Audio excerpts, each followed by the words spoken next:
Welcome to Films and Stuff with your hosts, Pete Mitchell and Ethan Hunt. Hi, everybody. Welcome back to Films and Stuff. I'm Ethan, joined by Batman to my Robin, Pete. Hey, Pete. Oh, thank you very much. Let's not say Batman to my Robin. Let's say Batman to your Superman. How about Batman to my Batman? Now that we've got the multiverse of Batmans, right? We can. Who do you call dibs on? I guess I'll take Michael Keaton, the original, 1989. I'll probably take Batfleck. Oh, yeah. Yeah, That's I really right. like him. No one likes Val Kilmer. Val Kilmer and George Clooney are probably the least liked. And I think a lot of it had to do because the movies themselves weren't that good. Yeah. They were too focused on trying to introduce Chris O'Donnell as Robin. All right. We are back. No more Batman. That's a different episode. You should listen to it, though. Our weekly stream or skip segment. Heat is the maestro of the rules. I will leave it to him to do a short, succinct recap. Go for it, Pete. Why, thank you. So the rules are super simple. Ethan has prepared a list of shows for me to watch. I have done the same for him. Every week, we randomly assign ourselves one show to watch. We watch at least 2 episodes, if not more.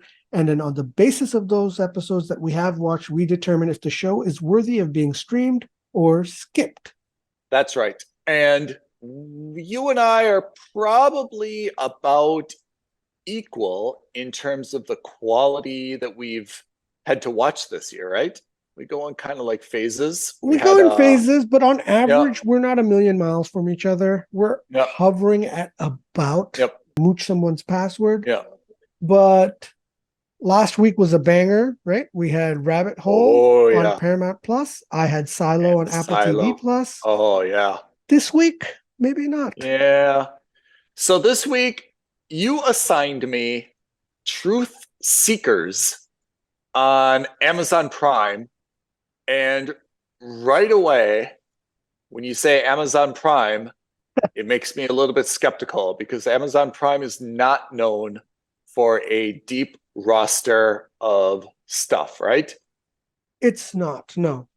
Yeah, they'll pull out Rings of Power. They'll pull out some Citadel, big budget stuff from time to time. But their rank and file stuff doesn't really captivate me. So I kept an open mind about Truth Seekers. Let me just summarize what the series is about, first of all. It's Nick Frost, Simon Pegg. We both love those two guys. Classic. It was only 1 season, so that tells you something. It was made in 2020. It's a British, and this is exactly what they call themselves, a supernatural comedy horror streaming television series. I'll say that again because it's a lot of words you don't see next to each other. Made in 2020, it's British, obviously Nick Frost and Simon Pegg, but it calls itself a supernatural comedy horror streaming television series. I'm okay with comedy. I'm not okay with horror. Supernatural, I'm on the fence about. Let me give you the summary. It is Frost and Pegg playing characters that work for like a internet or a broadband installation company. It's called Smile. And these two guys, in addition to being coworkers and internet installers, have this amateur fascination with the supernatural. So they are what I would call like a ghost chaser, right? Where wherever there's something that's haunted or there's, some urban legend, they right away want to be, there. They want to investigate. They want to find something that's paranormal. I watched 2 episodes, more than enough for me. I understand why some people kind of like this. It's got some, kind of the traditional British humor in it. And if you do like paranormal, it's got that element to it as well. But basically, these guys, in the course of their jobs, go from place to place.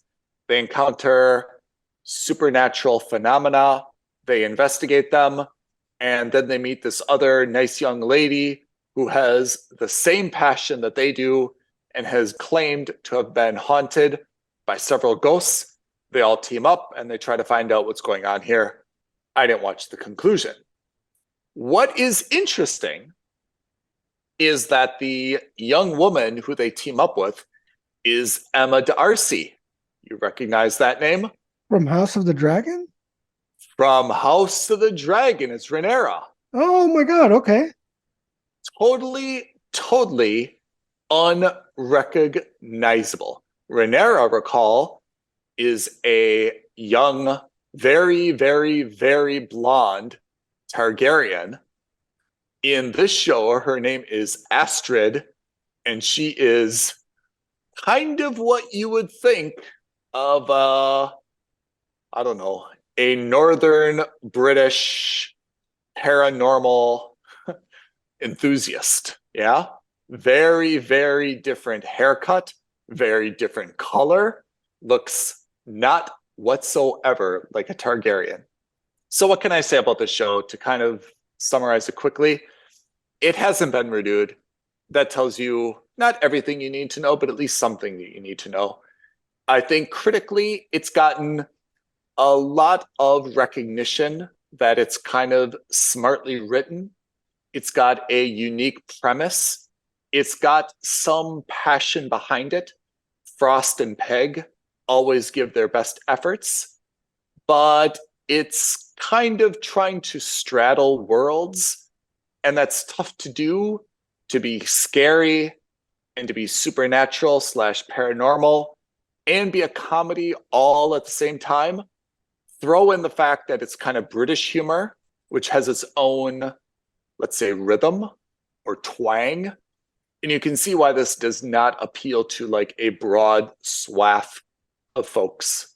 The fact that it's on Amazon Prime, I see probably as just their way of trying to find low-cost content that may appeal to some folks.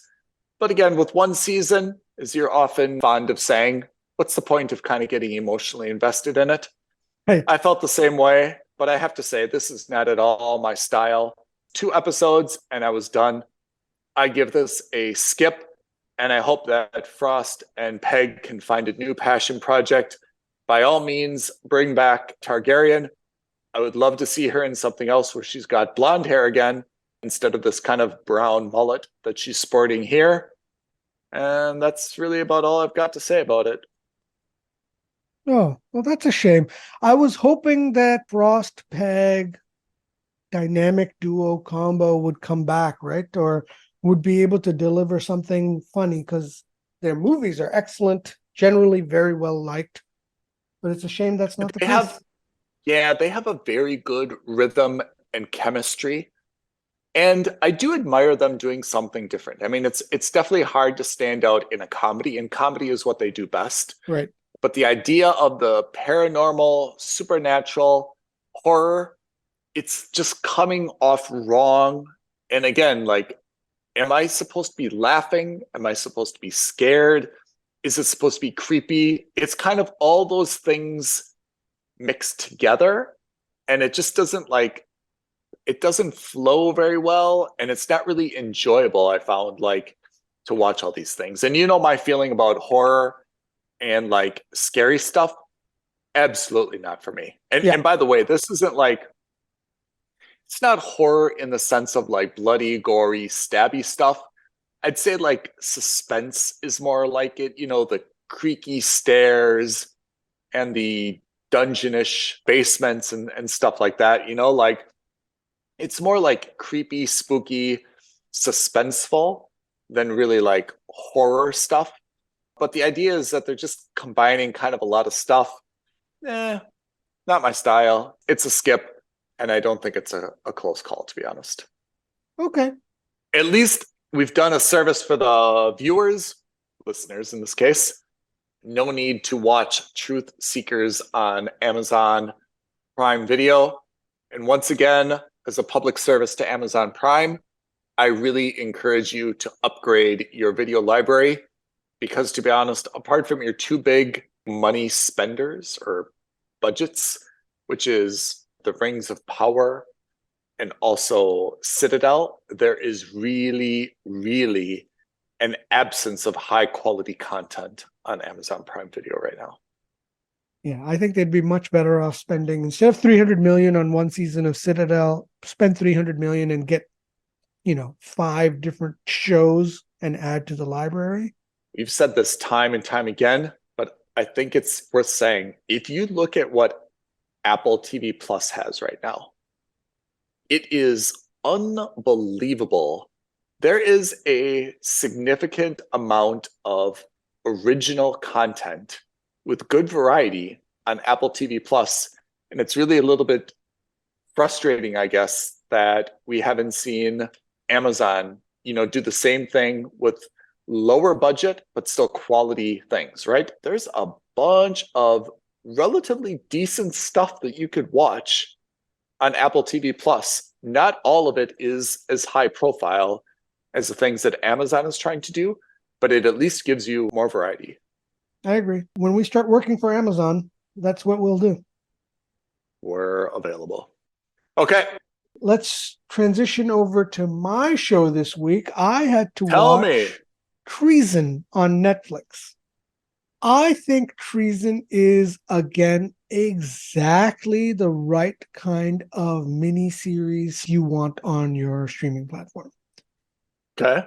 It is a very short and sweet miniseries. It's only 5 episodes long, 1 season. However, the way the series is structured, if they ever wanted to make a sequel and a second season, they easily could.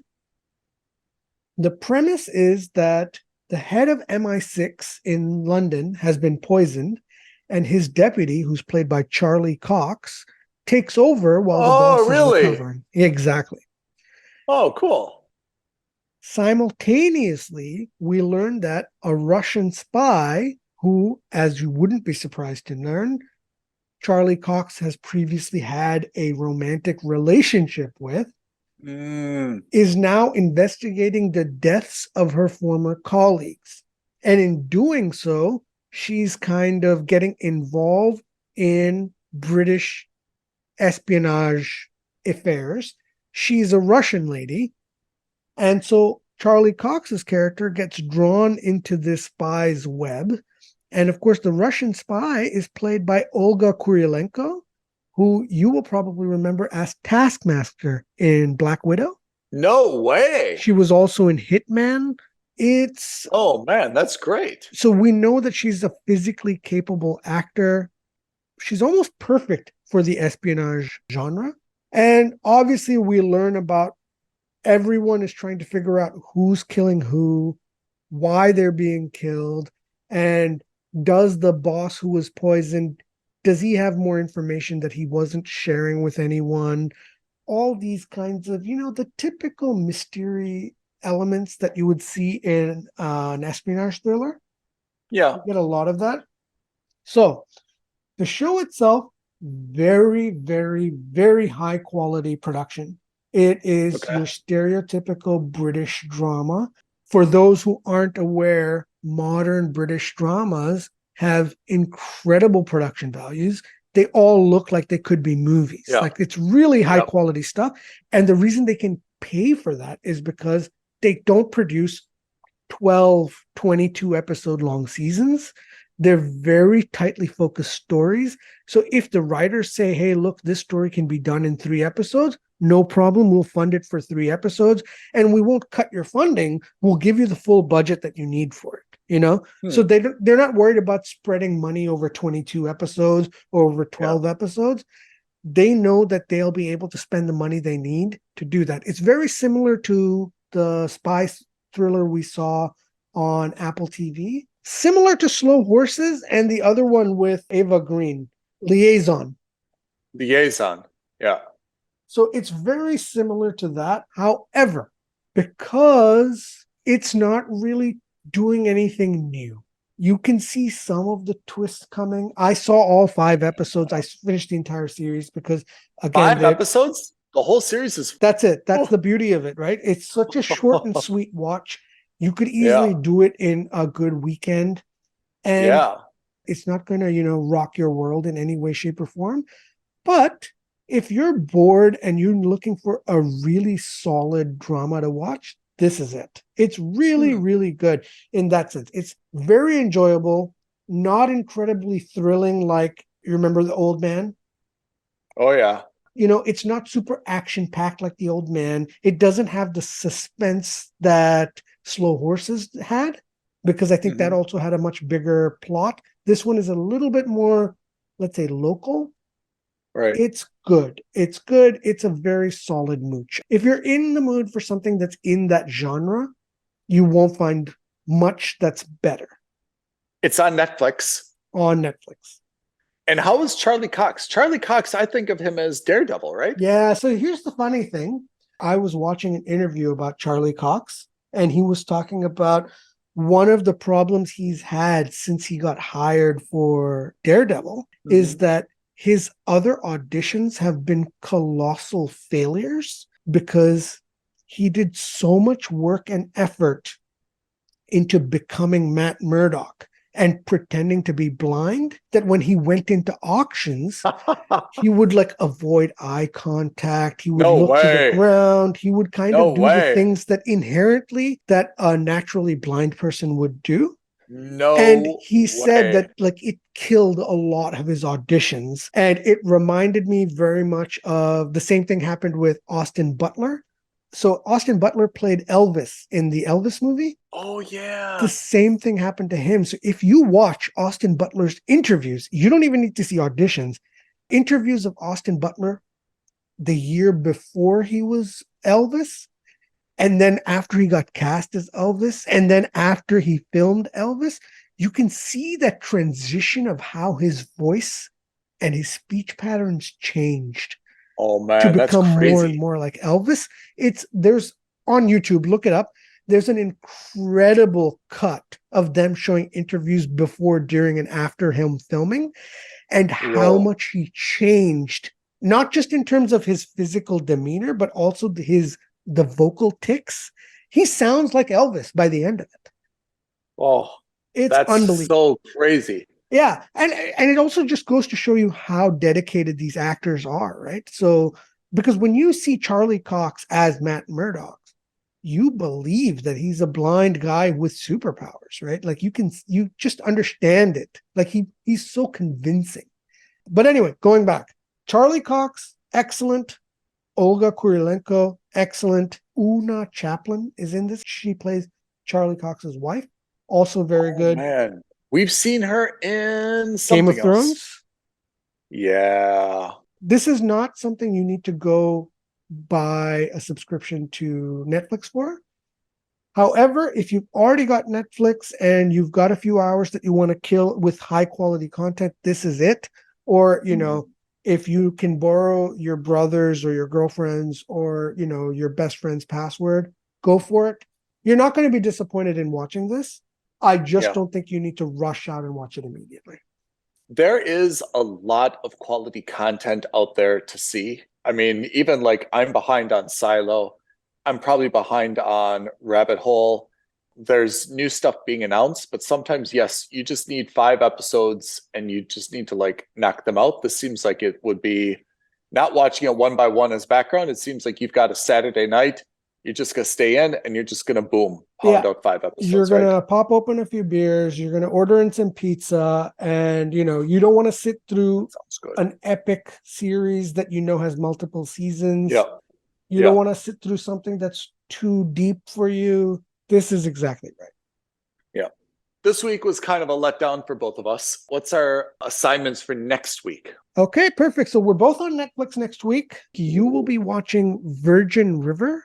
All right. And I will be watching Rough Diamonds. So Virgin River, I feel like I've heard it, but I have no idea what it's about.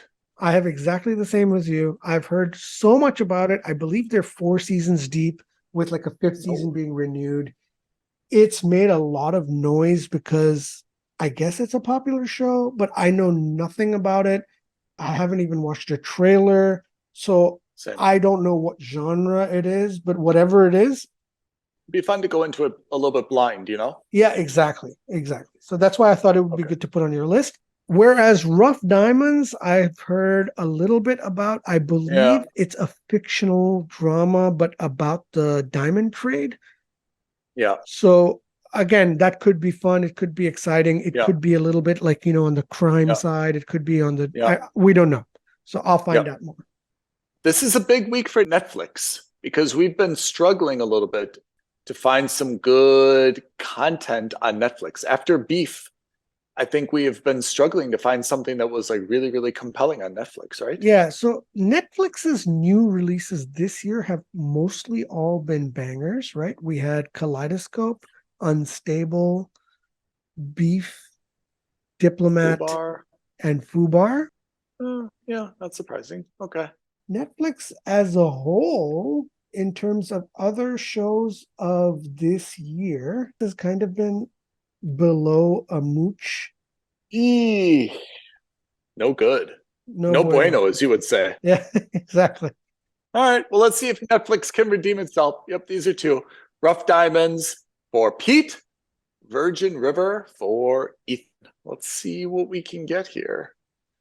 Excellent. But in the meantime, if you guys have any recommendations for us to watch shows on Streamer Skip, please reach out to us. Let us know. Tweet at us at F&S Podcast. DM us on Instagram at Films and Stuff Podcast. Email us aloha@filmsandstuffpodcast.com.